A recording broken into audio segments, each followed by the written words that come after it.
Oh, that's right. Alright. Let's get started. Because we got a lot to do today. When Thomas goes to weddings, Alright. Alright. Let's get started. We're going to have an opening prayer by Addie. And then a share by me covering for Preston, I think. And then no doctrinal mastery report is written, and then closing prayer by Brett. Again, is doing what must be done. How has the Lord blessed me with help to do what He asked me to do? It's a good question. Announcements are usual. Saturday, tomorrow is the service project at Concord Estate, and also it's and then also track. There's districts. Who's competing in track tomorrow? Addie? it's water and water. What's that? The same today. It doesn't spray? It sometimes does. That's gonna need a little extra help for the weekend. You might as well just dump some in there. You know, don't just spritz it on the top. You gotta get some nourishment down to those roots, Gannon. I know, that's what I was doing. We didn't want it. But no, That is not. No, that. It's really dry. Most of the time, it gets a little sprinkle on the hair is what it gets. On the hairs? That should be it. That's it. Wait, so thank Levi for doing a good job. Give him a hand, because he did conducting this week very well. So I restocked it. I restocked it.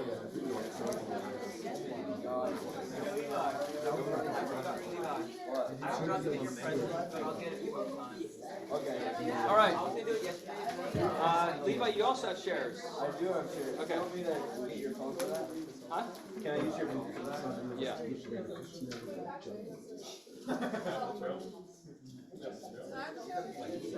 Spotify?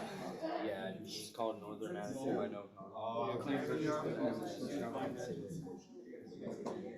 As you notice, we have a guest in the classroom today who will be enlightening us on recently returned missionary, like 2 days ago, released yesterday? Yeah. From a mission in Fiji. This is HiddenReefs. I'm really looking forward to hearing what he's got to say today. He had some just adventures and really cool experiences, so we get to learn from him. So thank you so much for being here. And of course, HiddenReefs.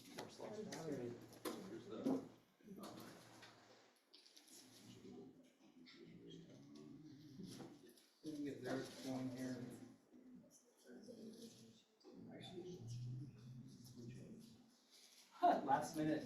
Yeah. Okay, now that's fair. Sometimes you have to do that. No Esteban today, huh? Was it good?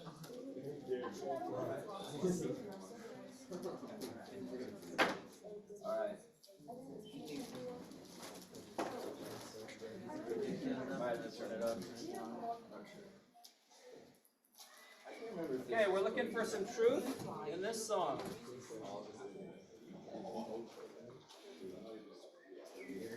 That's how it starts? Yeah. Okay. It kind of gets louder.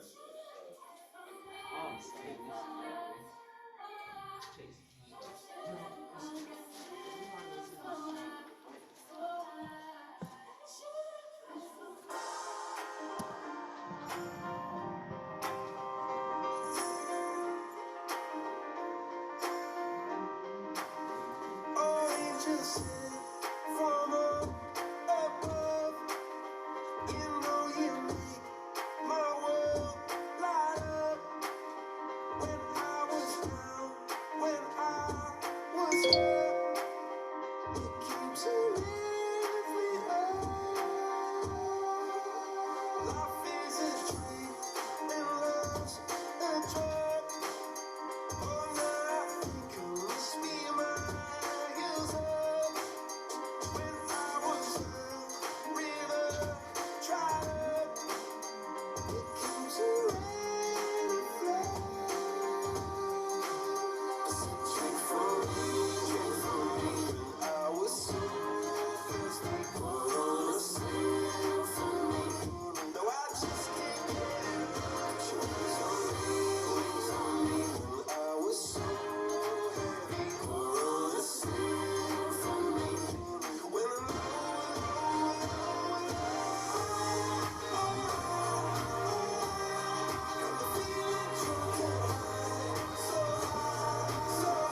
Please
help us to be able to fruit the Spirit to those who believe. Please bless those that are here today that they will be able to be in person soon. And these things in the name of Jesus Christ. Is there anyone on Zoom? Not yet. Better to you later. Okay, Levi.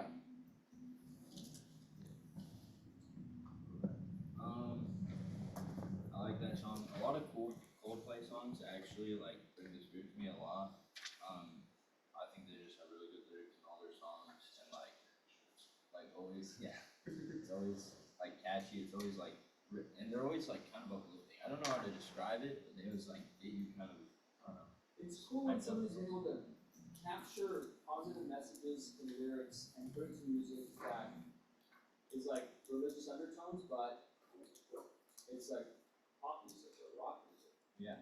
So like a lot of people listen to it, even if they aren't Christian. So yeah, I think he has a lot of good lyrics. And I think that he like, I don't know, I think he makes the lyrics that way for a reason. I think he like the creator just, he knows what makes people feel emotions, and I think a lot of that has to do with spirituality. I think a lot of people, even if they're not very religious people, can feel that spirit in certain songs. And so I think, like, even if one of his songs doesn't have a lot of religious undertones or whatever, it's still spiritual to listen to. I don't really know how to describe it, but yeah, you can kind of get whatever you want out of a song. That's the great thing. Why? So so we're looking for truths that we've spoken here today. Did we recognize it, and did we receive it? And I think what you're saying is there's truth everywhere. And so why do people recognize truth when they may not even feel like they're religious or even believe in religion or even necessarily believe in God? Levi, why do people still recognize truth in a song like that? Well, I think it's because it's in our nature. Like, we're all beings of God, made in His image, so we can't really escape those feelings. Like, everybody has a You sense can of run. Yeah, everybody You can't knows hide. what's good and bad, even if they weren't taught what was good and bad, like as a child. Like, they have that feeling inside them. So. What is that thing inside all of us that helps us recognize the truth? It's the spirit. Yeah. So known as the light of Christ. Who doesn't have the light of Christ? Who is not born with it? No. Right. The doctrine is that all our children of our heavenly parents and everybody is given the gift of the light of Christ. We come into this world, like you said, it's our nature. But Levi, isn't a natural man an enemy to God? Yet you're saying it's in our nature to draw closer to God and to recognize truth through the light of Christ within us? Yeah, I think it can be both ways. And it might be easier not to follow that spirit inside of you. So I think, like, natural man is guided towards an easier path. So a lot of times people will do bad just because it's easier. Yeah. But we still have those feelings inside of us. Like, I feel like that's also part of the natural man, is to know what's right and wrong. Just because we know it doesn't mean we do it, but we all do recognize it. It's a subtle, small voice of conscience that lets us know what right and wrong is. And then we promptly don't do it most of the time. And then because we don't do it, what's the result of not doing according to what we know is right? We learn. We learn from it. Okay, Jet's on here. Janelle. Hi, Jet. Anything else? Okay. Thank you. You know the songwriter for Coldplay?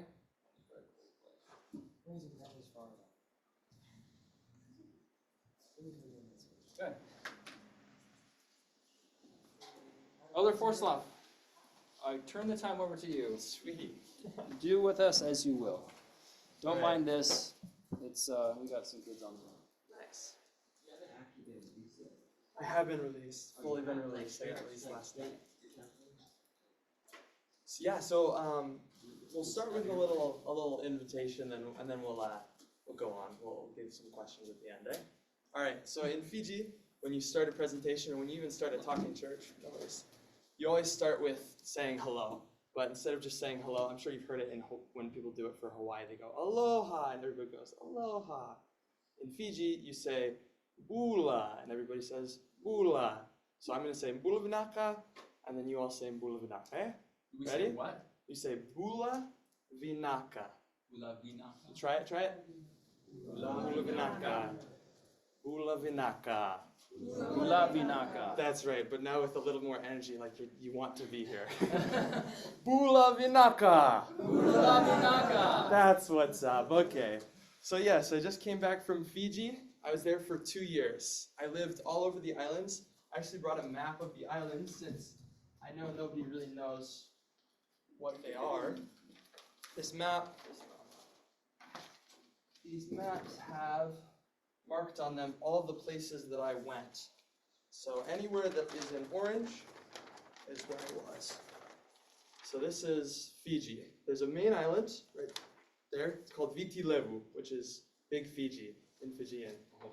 There you go. can point at it if you want to. Yeah, so this is Big Fiji, and this is Big Land, Vanua Levu. And there's a bunch of other islands all around.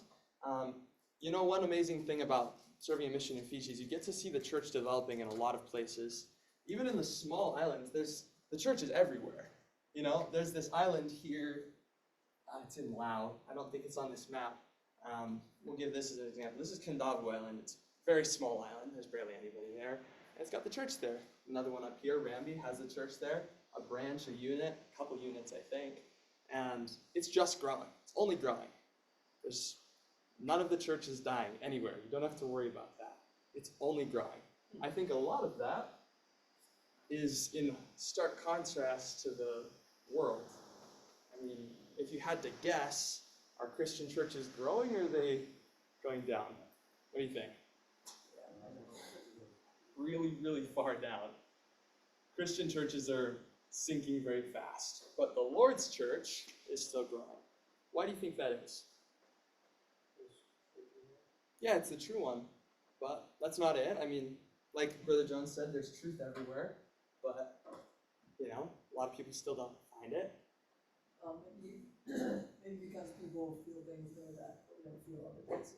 Yeah, and I would argue that you can feel the Spirit in other places, like we said with the Coldplay song, but you don't feel it like you do in God's church. So I would definitely agree with that. What's some other reasons you think that this church might be growing and other churches aren't? I feel like our church makes it every like the same as like being church.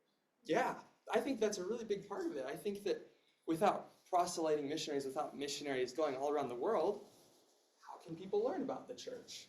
How do you learn about anything? You either learn it on your phone or you learn it from the people around you. And so by putting missionaries in locations all around the world, they learn from the people around them what the church is. And then they get the opportunity to then do it or not, to receive it or not. But anyways, I wanted to start with a little bit about the language, because a big part of my mission was learning the language Fijian. And I'm sure you're kind of interested in what that sounds like. And I thought that we would sing a song together. It's called Vina Daundre Niloloma. And that is, Brightly beams our Father's mercy. So first I'll explain a couple of the letters. They don't sound like the English letters. So in Vina Daundre Niloloma, the C makes a sound. Like, you ever said the? That's the noise. Say the. Now say. Yeah, so not. That's right. Okay, so C, that's where it's. Oh wait, V. let's give you a different thing. Okay. So C makes a TH. So say that. That's what's up. Okay. I makes an E sound. Say that. E. Okay, so the. N makes just an N sound, and A just makes an sound. Vina. Vina. That's where that first word comes. So, other than that, I think you can pretty much get it. It's just pretty much English soundings. B makes an MB sound, but I don't know if there's any B's in the song. But it goes ba. So like, if you said like B-A-B-A, say that in English? Bab. B-A-B-A. Oh, Baba. Yeah, so in Fijian it'd be Bomba. In the second line, there's B-A-R-A-V-I. Yeah, that's Baravi. They also roll the R's. You don't have to roll it very hard. You don't even have to roll it off at all, honestly. But we'll just try it. And if it doesn't sound good, that's totally fine. I just thought it'd be fun to try. So, brightly beams our Father's mercy. Do you want to? Yeah, let's play it. Piano. Let me hear you. Alto clef. It's alto clef? Yes. Does it have to be?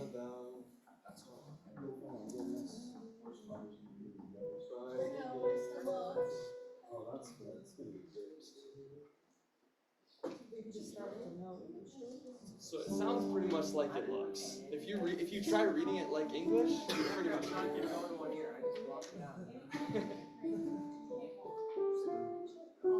Okay, here we are.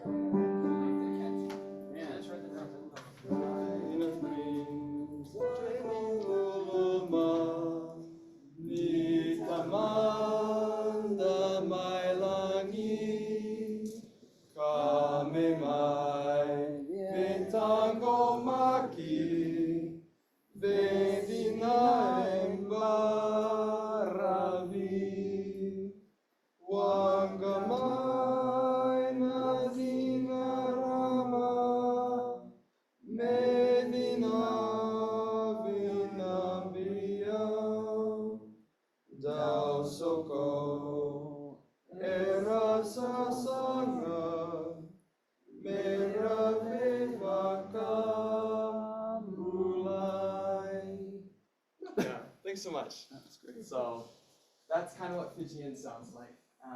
Sorry I had to sing it to you all. That's kind of fun. But today I don't want to just talk about Fijian. I want to talk about my experience in Fiji and the things that I learned, because a big part of the mission is learning the language, but an even bigger part of the language is learning the language of, or a bigger part of the mission is learning the language of the Spirit, learning the truths of the Spirit, learning about Jesus Christ, learning about God, learning that He exists. And one of the greatest things that I learned on my mission is that God exists, and that He loves us very much. He loves each of us. Even whatever we've done, whatever things we regret, He's there for us. So I wanted to talk a little bit about that today. At the end, we'll have a Q&A section. I'm sure you guys have some questions about Fiji generally, and we'll talk about that. If you do have questions, write it down. Don't forget it. We'll talk about the end. But I know we have a couple people in here preparing for missions. I know, Levi, you just got a call. Where did you get called to? It's going to be awesome. We're going to have a great time there. Okay, so I liked what we were talking about at the beginning too, over here with truths of the Spirit. Truth recognized, truth received. So I want to share a story about commandments. But it's not really a story about commandments. It's a story about boating. So in Fiji, we get to ride boats out to some of the small islands a lot of times. And there's this one island called Molokai. And Molokai is, I want to say, 2 miles off of the mainland. And so if we pull up the map, I can show you what it is. Sure.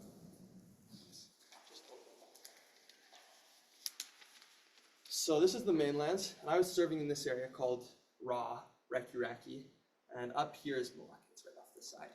So Molokai is an island of, I'll say, 200 people, and it's one big village. Villages are called poros there. And in order to get there, you have to ride a boat, obviously.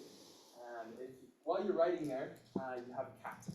And this captain, it's just a normal Fijian guy, but he's saved up the money and bought a boat. And they charge about $40 to go out and back. But as I was going back one day from Molokai, we've just been teaching some lessons out there. There's a very strong unit up there. There was these bright big poles out of the water, and it looks like a normal calm ocean. And then it's clear water. You can see pretty far down. Other than these big poles, kind of like street signs, honestly, straight out of the water with orange triangles at the top. And these orange triangles just look kind of like a warning sign. But as I looked at these and looked at the water, it looked really calm. It looked like I wasn't sure what it could be warning of. And so I asked the captain, I said, what are these warning signs? They seem kind of useless. Like, they seem like they could be pretty deep. Why did they put them in? And the captain, I think he decided to teach me a lesson. He turned off the boat. He pulled us right up to one of those signs. As we pulled up, we got closer and closer until I started to see a mass under the water. And it's these great big reefs. These reefs about probably from here to that wall. And they had sharp coral juts out of them. And if a boat hit them, shred it immediately. And these reefs had to be about 3 inches deep in clear waters. But because of the angle we were at, they blended right in with the seafloor. So you couldn't see them at all. Except for these signposts. I think there's a lot to be said about that. A lot of analogies you can draw with that. But the thing that I learned that day as I was pondering about that, we started up and headed back to shore, and I was thinking, how does that apply to my life? I felt the Spirit very strongly impressed to me that those warning poles are the Spirit. And the coral reefs are all around us. Especially here at high school, at home, everywhere. There's always dangers around us. Not physical dangers, you're probably pretty safe here, but spiritual dangers. Dangers to our health, emotionally and spiritually. What do you think might be dangerous? What might be some things that could cause emotional damage or spiritual damage to you? What are some examples of that?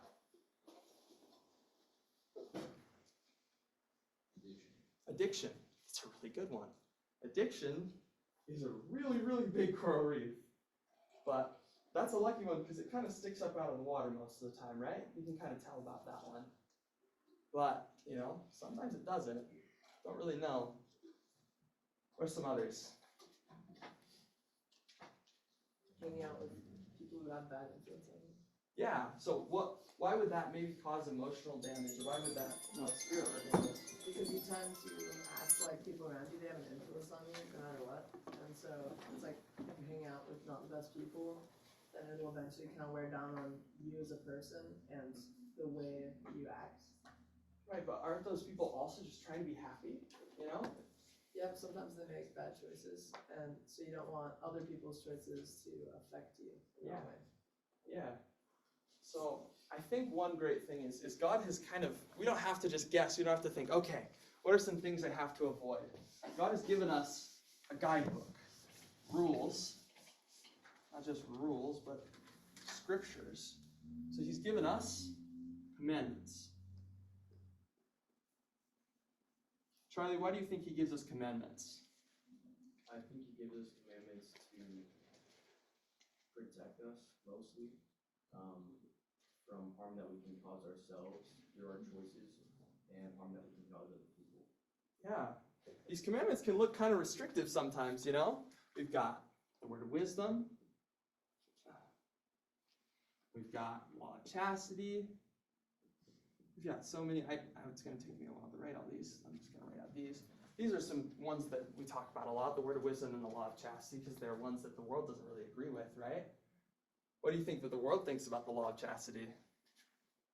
If you went to a random college campus in, I don't know, Missouri. You went to Missouri, you went to a random college campus, and you asked them, what's the law of chastity to you? Or you explain the law of chastity. I have no idea. Yeah, exactly. Or you explain the law of chastity, and you ask, would that be a good set of rules to follow? What do you think they would say, Brother Jones?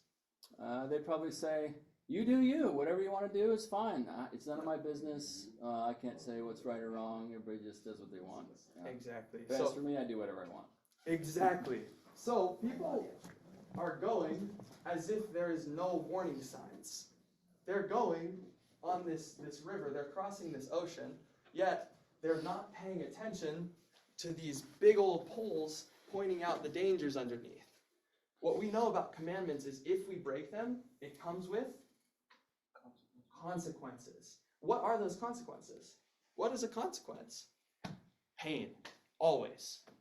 Might not be right now, but eventually, if you break the commandments, it brings pain. But there's a way back. Unlike if you crash a boat on a coral reef. Crash a boat on a coral reef, you're kind of just done. But God has provided these commandments, and he's provided us with a way back. What's the way back? When we break the commandments, what do we do? That's what's up. The atonement. What's the atonement? Not just the atonement of? Yeah, atonement of Jesus Christ. Always remember, when you talk about the atonement, that it's not just this word, it's not just an atonement, it's Jesus Christ dying for us. So it's really important we put his name in with it. Okay, what is the atonement of Jesus Christ? Use the path back to Father in heaven. Path. Okay, what does that mean? Without the atonement of Christ, we'd all kind of just be wandering around. We wouldn't be able to make it back to Heavenly Father because, well, Christ, he's the one that laid that path for us, and we follow that path without Christ. You know, there's no way to actually possibly get back to Heavenly Father on our own. Yeah, just like the boat analogy, if you crash on a coral reef, what happens? You sink. You're stuck. Exactly. And you have no food, you have no water, and you're stuck. And the atonement of Jesus Christ is like a rescue boat. It's there for us, it's waiting there. We just have to climb onto it. So, how do we access, or how do we, a lot of people use the atonement of Jesus Christ? How can, if we break these, okay, we've got our signs. Where's our red marker?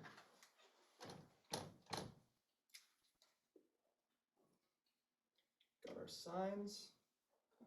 And they pointed out the way. Our signs are commandments, they're prophets, they're scriptures,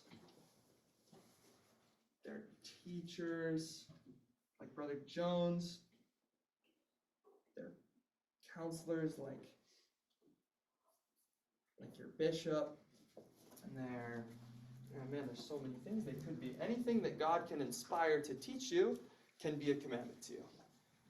So, just remember to be on the lookout for commandments, because sometimes they're not written down. So you've got these warning poles. You know what you shouldn't do, right? You've been taught your whole life what you shouldn't do. So how many of us follow that every day, all day? Probably none of us. I know I don't. I try to. But sometimes these warning signs, they're clear, and yet we decide to steer for them, right? So when we do, and we hit that coral reef, and our boat sinks. Well, it's a boat. There, now it's a boat. Our boat sinks. What are we gonna do? We ask for help. We ask for help.